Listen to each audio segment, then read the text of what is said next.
बिस्मिल्लाहिर्रहमानिर्रहीम and good morning to all. I hope आप सब खैरियत से होंगे, अपने अपने घरों में और अपनी स्प्रिंग वेकेशंस एंजॉय कर रहे होंगे। उसके साथ साथ आप लोगों ने अपनी स्टडीज़ भी कंटिन्यू रखनी है, रिवीजन भी कंटिन्यू रखनी है, क्योंकि वो भी तो ज़रूरी है ना। आज हमारी इस्लामियात की रिवीजन क्लास है, तो हम अपनी रिवीजन शुरू करते हैं। आज का जो हमारा टॉपिक है वो है अखलाकियात। शेड्यूल में जो टॉपिक है वो है अखलाकियात, आप लोग की कॉपी में जो पेस्ट है। तो अखलाकियात का चैप्टर हम थोड़ा सा रीड करते हैं, उसके बाद हम अपने मश्क की तरफ भी आएंगे और रिवाइज करेंगे थोड़ा सा। आप लोग मेरे साथ साथ अपनी बुक्स खोल लें और मेरे साथ ही रिवीजन शुरू कर लें। अच्छा जी, तो अब आ जाए आप लोग अपने पेज नंबर 72 पे। पेज नंबर 72 अखलाकियात, पेज नंबर 72 अखलाकियात।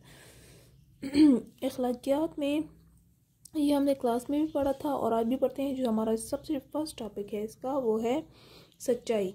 अब सच्चाई में देखें कि क्या स्टोरी है। एक जालिम बादशाह होता है जो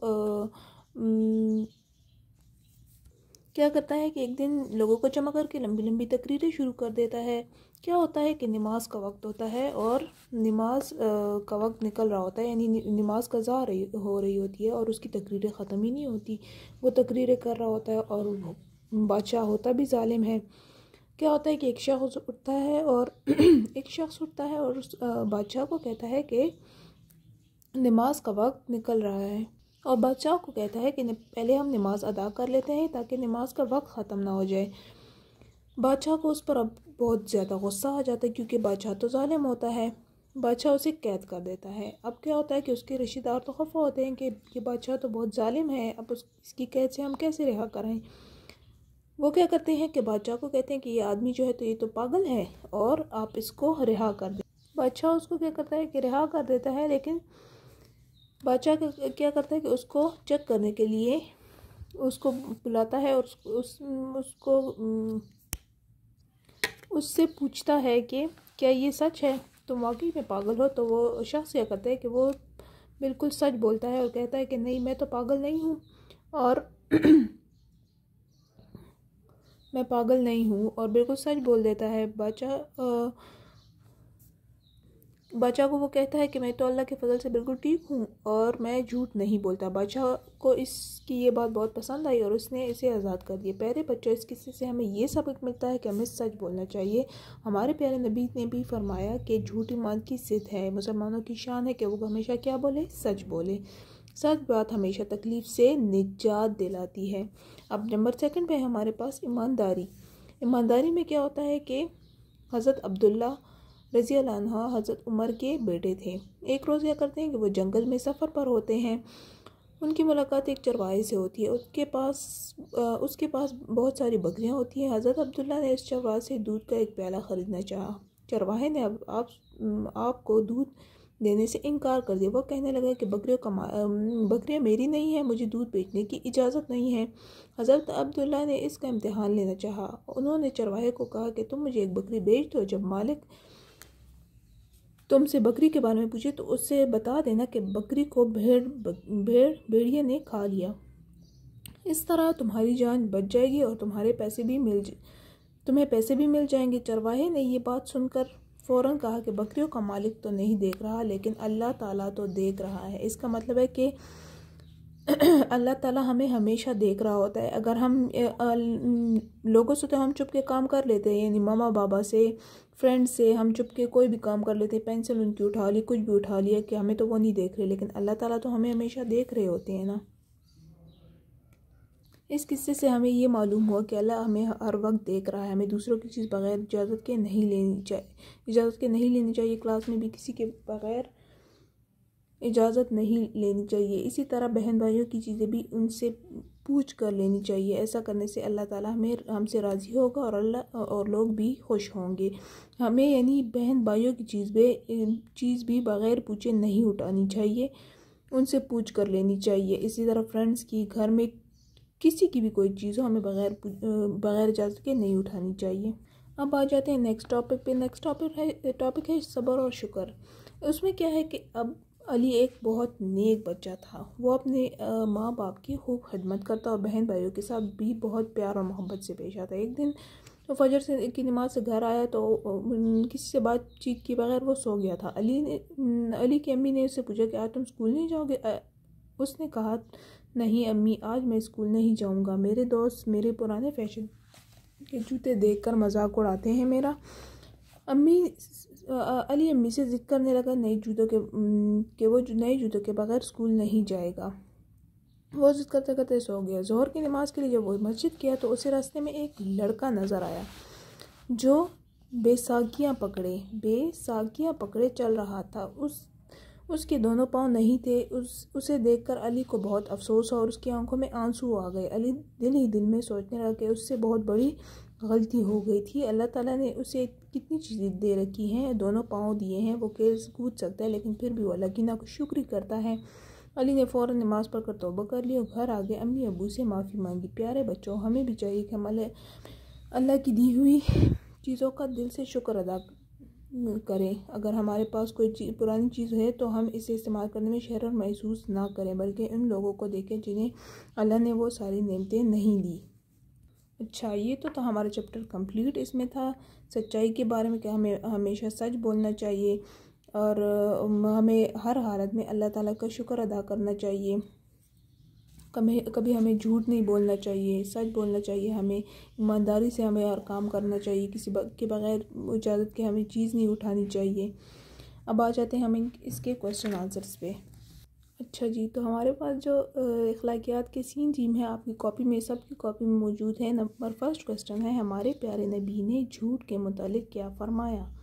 हमारे प्यारे नबी ने झूठ के मुतालिक क्या फ़रमाया? अभी आप लोगों ने बुक में भी पढ़ा है। हमारे प्यारे नबी ने फ़रमाया। ने अब झूठ के बाद क्या आ जाएगा? फ़रमाया। फिर हमने क्या लगा लेने हैं? 2 कॉमास और उसमें लिखना है झूठ ईमान की ज़िद है। Then close commas and question mark की जगह खात्मे का निशान। हमारे प्यारे नबी ने तक तो हमने क्या करना है? क्वेश्चन वैसे ही लिख लेना है। फिर हमने क्या करना है? फरमाया हम लिख लेंगे, वो भी क्वेश्चन में मौजूद है एंड में। और फिर लिखेंगे झूठ ईमान की ज़िद है, इसको कॉमा में क्लोज कर देंगे।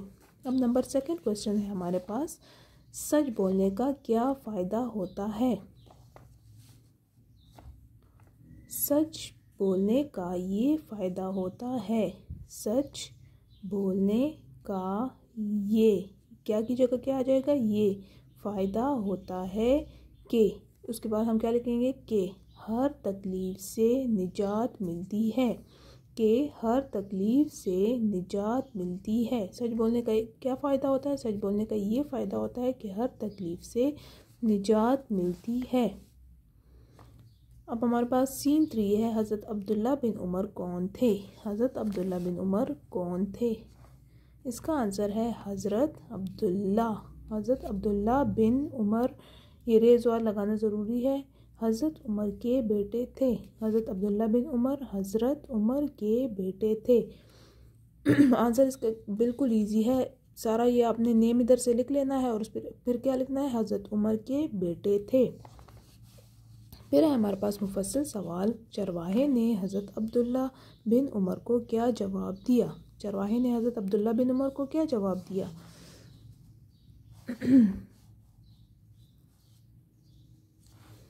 चरवाहे ने कहा कि बकरियों का मालिक नहीं देख रहा, लेकिन अल्लाह तो देख रहा है। चरवाहे ने कहा कि बकरियों का मालिक नहीं देख रहा, लेकिन अल्लाह तो देख रहा है। डन। अब आ जाते हैं हम अपनी बुक की मश्क की तरफ। थोड़ा सा हम उसको भी रिवाइज कर लेते हैं। बुक में जो हमारे पास मश्क है उसमें जो सबसे फर्स्ट क्वेश्चन है वो है सही जवाब पर निशान लगाएं। आपने स्कूल में अपने दोस्त की कॉपी छुपा ली, वो परेशान हुआ और आपसे कॉपी के बारे में पूछा कि आप क्या जवाब देंगे? मैंने तो नहीं देखी। क्या आप ये जवाब देखेंगे? झूठ बोलेंगे आप? नो, आप सारी तो गुड गर्ल्स हैं ना। फिर नंबर सेकंड है, मैंने शरारत से छुपा दी थी, मुझे माफ़ कर दो। ये बोलेंगे, सच बोलेंगे। सारी गुड गर्ल्स सच ही बोलती है ना, तो हम इस पे क्या करेंगे, टिक लगा लेंगे। मैंने दूसरे लड़के को उठाते हुए देखा था, ये भी झूठ हुआ ना, तो इसको भी हम क्रॉस कर देते हैं। अब आ जाते हैं नेक्स्ट पेज पे। शाहिद के पास 10 रुपए थे। उसने दुकान से 5 रुपए की टॉफ़ी ख़रीदी। दुकानदार ने शाहिद को गलती से पैसे वापस किए। शाहिद को क्या करना चाहिए? सारे पैसे अपने पास रख ले। No, cross. शायद पैसे दोस्त को दे दे, ये भी गलत हुआ।